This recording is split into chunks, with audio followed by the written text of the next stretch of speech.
Good day, folks. In today's video, we're going to be doing a comparison of the new GoPro light compared to the LumaCube 2.0. Now, it's not really a fair comparison because the LumaCube is a different class of light. It's kind of like comparing apples to oranges. But in my last video where I reviewed the GoPro light, some people did want to see a comparison of the brightness compared to the LumaCube. So with all that said, let's just jump right in and take a look.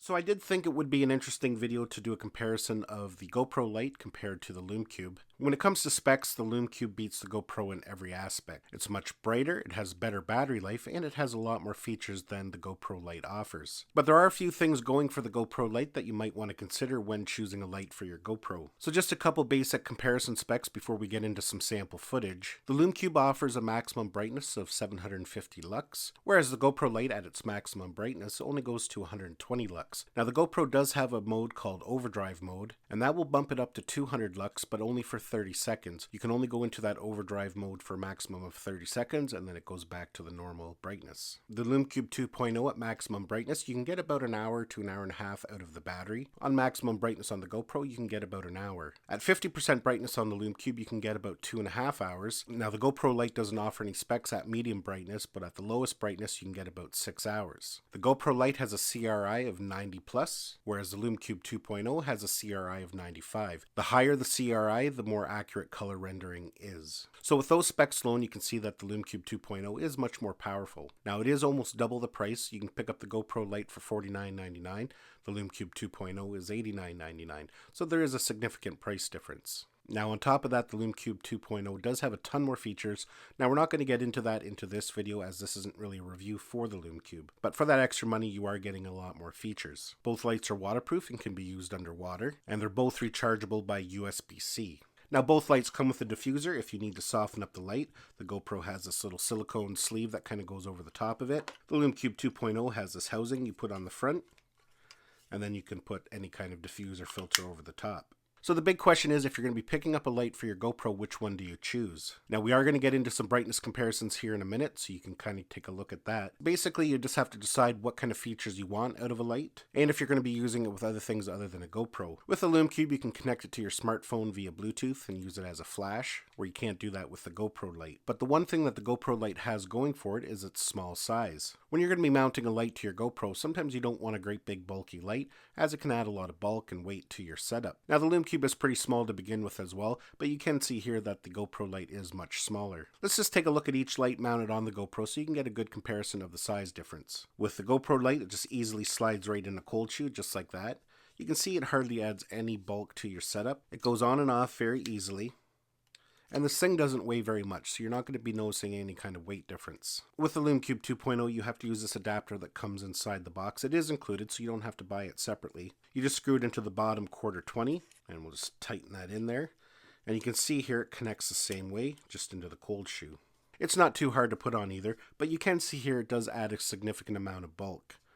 It's not quite as big as the GoPro, but you can see what I'm kind of getting at. Now, if a super bright light is your absolute priority, going with the LumaCube is probably your best bet. If you're looking for something minimalist that's not going to add a lot of bulk, then maybe the GoPro Lite is your better choice. Now, the other nice feature of the GoPro Lite, because of its small size, you can use it for a lot of other applications. You can attach it to the included mount, and now we have some GoPro finger mounts on it. You could now attach this to your head strap if you have one, and now you've got a nice headlight. There's not much weight to that at all, you would barely know it's there. The LumaCube, on the other hand, would be a little bit too heavy for an application like that. You could also mount this on a bike for extra visibility. As you can see, it does have a strobe mode, so that would make you nice and visible when you're out on the road. So with all that said, I've got both lights attached to my GoPro Hero 8 Black. We're going to go outside when it's dark, and we're going to just do some light comparisons. Okay, we are outside. It's dark. There is a little bit of ambient light coming off the street lights, but you can see that the scene's pretty dark. And just for those who are curious, I am recording on the media mod from the back microphone. So let's go ahead and start with the GoPro Lite. I'm going to put it on the lowest setting. So there is the GoPro Lite on the lowest setting.